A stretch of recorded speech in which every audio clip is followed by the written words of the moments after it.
हातकणंगले तालुक्यातील मौजे वडगाव ग्रामपंचायतीनं ग्रामस्थांना विश्वासात न घेता किंवा ग्रामसभा न घेता आयत्या वेळी ठराव घुसडून ग्रामपंचायतीची गायरान जागा मुख्यमंत्री सौर कृषी वाहिनीला दिल्याचा आरोप विरोधी गटानं केला होता।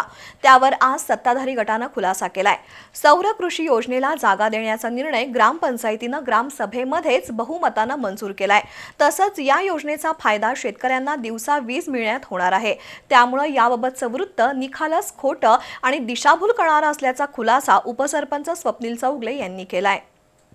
मौजे वडगाव ग्रामपंचायतीनं ग्रामसभा न घेताच ठराव करून मुख्यमंत्री सौर कृषी वाहिनी योजनेला 1 रुपये भाड्यानं जागा दिल्याचा आरोप केला होता।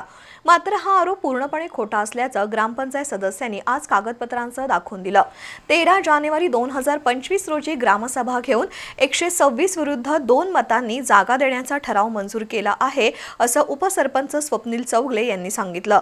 तसंच मुख्यमंत्र्यांनी आणि जिल्हाधिकाऱ्यांनी जाहीर आदेश काढून अशा प्रकारच्या शासकीय प्रकल्पांसाठी ग्रामपंचायतीच्या ना हरकतीची गरजच नसल्याचं कळवलंय, असंही चौगले म्हणाले। शिवाय या प्रकल्पातून परिसरातील शेतकऱ्यांना दिवसा वीज उपलब्ध होण्यासह अनेक फायदे होणार आहेत। त्यामुळे विरोधकांचे आरोप खोटे असल्याचं चौगले यांच्यासह अन्य ग्रामपंचायत सदस्यांनी सांगितलं। ग्रामपंचायतच्या ठरावाची त्या योजनेसाठी गरजच नाही असं मुख्यमंत्री साहेबांनी जिल्हाधिकाऱ्यांना पत्र दिलं आणि त्या पत्राची सुद्धा आपल्याकडे कॉपी आहे। आणि तिसरा विषय, त्या सोलर योजनेतून गावातील शेतकरी तसेच परिसरातील शेतकऱ्यांना दिवसा मोफत वीज मिळणार आहे। ह्यासाठी त्या योजनेचा किती फायदा होणार आहे ते शेतकऱ्यांना माहिती आहे।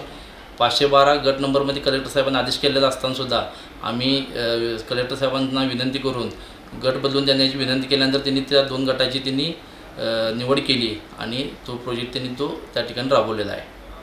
त्याबद्दल गावातील कोणाला काही शंका असतील तर त्यांनी त्या ग्रामस्थांनी येऊन ग्रामपंचायतीशी संपर्क साधावा, त्यांच्या शंकेचे निरसन करण्यात येईल।